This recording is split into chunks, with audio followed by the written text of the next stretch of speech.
En Côte d'Ivoire, le gouvernement a annoncé le lundi 10 avril la suspension de la hausse des tarifs des données mobiles. Cette mesure, selon des observateurs, est survenue après que les deux opérateurs de téléphonie qui dominent le marché aient le 7 avril 2023 décidé de diminuer le volume de data des packs 4G tout en augmentant leur prix. La mesure a soulevé une fronde contre les opérateurs menée notamment par un député qui a appelé à plusieurs mouvements de boycott des consommateurs. Cette pétition a recueilli près de 45 800 signatures. Le secteur de la téléphonie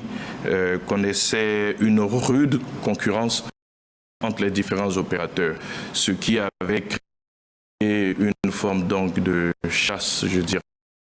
aux avantages que chacun des opérateurs apportait donc à ses clients, et cela avait créé une forme de désordre dans le secteur puisque, vous vous en souvenez, on avait des bonus qui parfois allaient jusqu'à 400%, etc. Et le régulateur, l'RTCI, a donc décidé de mettre de l'ordre donc dans ce secteur en régulant donc déjà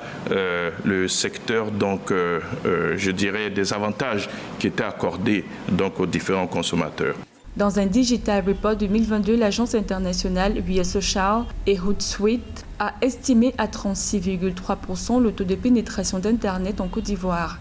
Par ailleurs, dans le souci de rendre Internet accessible à toute la population au regard de son impact sur l'amélioration des conditions de vie socio-économique, le gouvernement ivoirien avait lancé le 7 mars 2022 une étude sur l'universalité d'Internet par le ministre de l'économie numérique, des télécommunications et de l'innovation Roger Adom. Ce projet avait été lancé pour permettre aux Ivoiriens de bénéficier de 180 milliards de dollars de revenus que l'économie numérique devrait générer en Afrique d'ici 2025. Quand on regarde le contexte mondial aujourd'hui, quand on regarde la situation économique dans la plupart des pays en raison donc des deux chocs que nous avons connus, qui sont la crise de la Covid et donc